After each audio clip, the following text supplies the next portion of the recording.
অম্বুবাচীতে দেবী মূর্তি ঢেকে রাখা হয় কেন? এর পিছনে কারণ কী? অম্বুবাচী আসলে কী, কেন পালন করা হয়? নমস্কার বন্ধুরা, আরেকটি নতুন পর্বে আপনাদের সকলকে স্বাগত। আর কয়েকদিন পরেই অম্বুবাচী বাৎসরিক উৎসব পালিত হবে আসামের কামাখ্যা তীর্থে, যা ৫১ সতীপীঠের অন্যতম এক পীঠ। সেখানে বিপুল আড়ম্বর ও সমারোহের সঙ্গে এই অম্বুবাচী উৎসব পালিত হয়ে আসছে আজ বহু যুগ ধরে। লক্ষ মানুষের সমাগম হয় সেখানে, বিরাট মেলা বসে, দূর দূরান্ত থেকে মানুষ সেখানে ভিড় করে। কিন্তু এই উৎসবের মূল কারণ কী, আজ এই পর্বে জানব সেই বিষয়ে। এর সাথেই জানব যে অম্বুবাচীতে দেবী মূর্তি ঢেকে রাখা হয় কেন, এর পিছনেই বা কারণ কী। সকল বিষয়ে বিস্তার আলোচনা করব, কিন্তু তার আগে জানাই, চ্যানেলের ভিডিও গ্রহণযোগ্য মনে হলে চ্যানেলটি সাবস্ক্রাইব করে পাশের বেল আইকনের অল অপশানটি সিলেক্ট করে রাখুন, যাতে ভবিষ্যতে এমন সকল ভিডিওর নোটিফিকেশান সহজেই আপনার কাছে পৌঁছায় এবং আপনি আরও ভালোভাবে চ্যানেলের সঙ্গে যুক্ত হতে পারেন। তাহলে চলুন মূল আলোচনা এবার শুরু করি।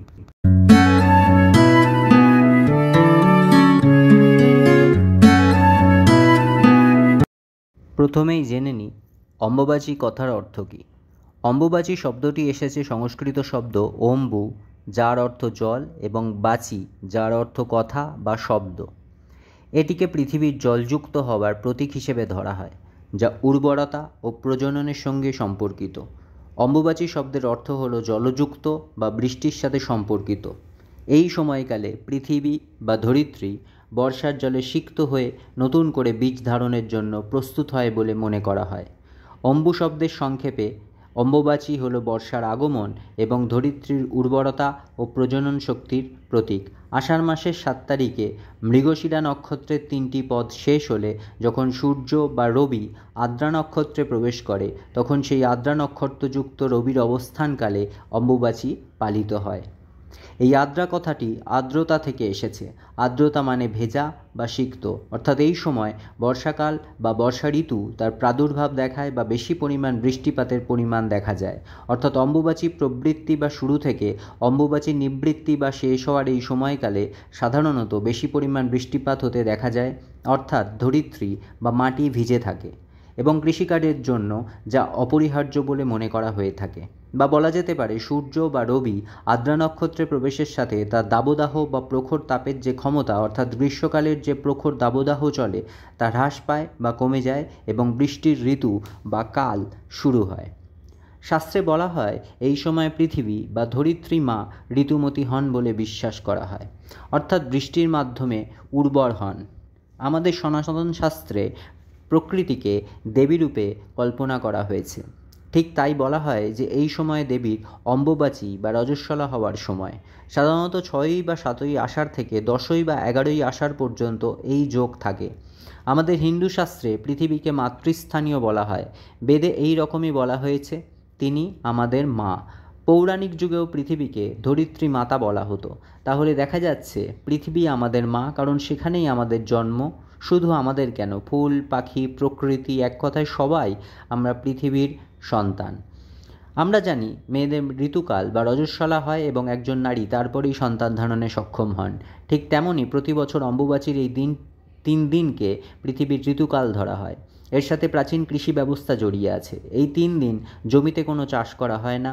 বর্ষায় সিক্ত পৃথিবী নতুন বছরে নতুন ফসল উৎপাদনের উপযোগী হয়ে ওঠে। উর্বরতা কেন্দ্রিক কৃষিধারায় নারী এবং ধরিত্রী সমার্থক বলে গণ্য করা হয়। আষাঢ় মাসের শুরুতে পৃথিবী বা বসুমতী মাতা যখন বর্ষার নতুন জলে সিক্ত হয়ে ওঠে, তখন তাকে ঋতুমতী নারী রূপে গণ্য করা হয় এবং শুরু হয় অম্বুবাচী প্রবৃত্তি। তার ঠিক ৩ দিন পর যেটা শুরু হয় সেটা হলো অম্বুবাচী নিবৃত্তি। এই নিবৃত্তির পরই প্রাচীনকালে জমি চাষ করত কৃষকরা। এখনও বিভিন্ন জায়গায় এ নিয়ম রক্ষা করা হয়। ভারতের বিভিন্ন জায়গাতে এটা রজোৎসব নামেও পালিত হয়। আমাদের প্রচলিত বিশ্বাস অনুযায়ী ঋতুকালে মেয়েরা অশুচি থাকে এবং সে সময় তারা মাঙ্গলিক কর্ম থেকেও বিরত থাকেন। এইভাবে পৃথিবী এই অম্বুবাচী বা অমাবতীর ৩ দিন অশুচি থাকে বলে চিন্তা করা হয়ে থাকে। এ সময় যারা ব্রহ্মচর্য পালন করেন, যেমন ব্রহ্মচারী, সাধু, সন্ন্যাসী, যোগী পুরুষ, বিধবা মহিলা, সেই সব বিধবা মহিলা যারা ব্রহ্মচর্য পালন করেন, আমিষ গ্রহণ করেন না, নিরামিষ খান, এরা কেউই রজস্বলা পৃথিবীর উপর আগুনের রান্না করা কিছু খাবার খান না। বিভিন্ন ফলমূল খেয়ে থাকেন এই ৩ দিন। তন্ত্রের হিসাবে আসাম রাজ্যের কামাখ্যা তীর্থ হল সবচেয়ে গুরুত্বপূর্ণ স্থান। 51 সতীপীঠের মধ্যে অন্যতম। সেখানে রীতি মেনে এই অম্বুবাচীর সময় বিশেষ পুজো পাঠ হয় তান্ত্রিক মতে, যজ্ঞ ও ক্রিয়াকর্ম হয় এবং বিশাল মেলা বসে। কিন্তু আমাদের এই ক্ষেত্রে মাথায় রাখতে হবে যে বিশেষ বিশেষ ক্ষেত্রের পুজো ও রীতিও বিশেষ বিশেষ হয়ে থাকে, তার সাথে বাকি অন্য স্থানের পুজোর মিল থাকে না। যেমন পুরী বা শ্রীক্ষেত্রে যে রীতি মেনে জগন্নাথ দেবের পুজো করা হয় বৈষ্ণব শক্তিমতে, সেইভাবে আমাদের বাংলায় বা অন্যত্র পুজো করা হয় না। ঠিক তেমনই কামাখ্যা ক্ষেত্রে যেভাবে পুজো করা হয়ে থাকে ঠিক সেইভাবেই বাকি জায়গায় পুজো হবে না, কারণ প্রতিটি ক্ষেত্রে আলাদা মাহাত্ম্য রয়েছে এবং সেই রীতি কামাখ্যা ক্ষেত্রেই সীমিত বা সীমাবদ্ধ। সেই রীতি দেখে আমাদের বঙ্গদেশে বা অন্যত্র অনুসরণ করা বা অনুকরণ করা উপযুক্ত নয়।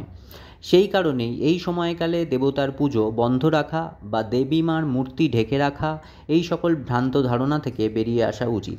এই সময়কালে মন্দিরের সব কিছু বন্ধ রেখে রাখতে হবে। দেবতার সেবা দেওয়া যাবে না, বাড়ির দেবতাকে সেবা দেওয়া যাবে না, মন্দিরে দর্শনার্থী যাবে না, মন্দিরের প্রতিমা বা মূর্তি পর্দা দিয়ে ঢেকে রাখতে হবে। বাড়িতেও অনেকে দেবতার মূর্তি বা প্রতিমা এই সময়ে ঢেকে রাখেন, নিত্য পুজো বা সেবা বন্ধ রাখেন। এই সকল ভ্রান্ত ধারণা থেকে বেরিয়ে আসতে হবে, কারণ এই রকম কোনো বিষয় শাস্ত্রে উল্লেখ নেই। এই সকল রীতিনীতি কেবল কামাখ্যা ক্ষেত্রে প্রযোজ্য, কেন ওটা বিশেষ ক্ষেত্র, বাকি জায়গা নয়। এই সময়ে দেবদেবীর বিশেষ সেবা প্রদান ও আরাধনা করতে হবে।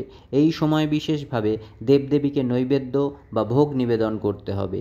এই সময় রান্না করা গরম খাবার বা ভোগ নিবেদন করা যাবে না, বরং ঠান্ডা দ্রব্য বা ঠান্ডা দুধ, আম, কলা, ফল, মিষ্টি, খই, মুরগি, ডাবের জল ইত্যাদি ভোগ হিসেবে নিবেদন করা উচিত, অর্থাৎ যা শরীরকে ঠান্ডা বা শীতল করতে সাহায্য করে সেরকম খাদ্য ভোগ হিসেবে নিবেদন করা উচিত।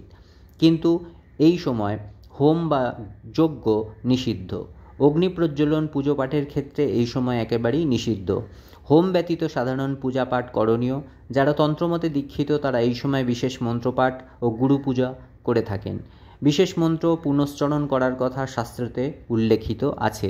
এছাড়াও ভূমিকর্ষণ বা মাটি কাটা, বৃক্ষরোপণ ইত্যাদিও এই সময়কালে নিষিদ্ধ, সেদিকেও খেয়াল রাখা উচিত।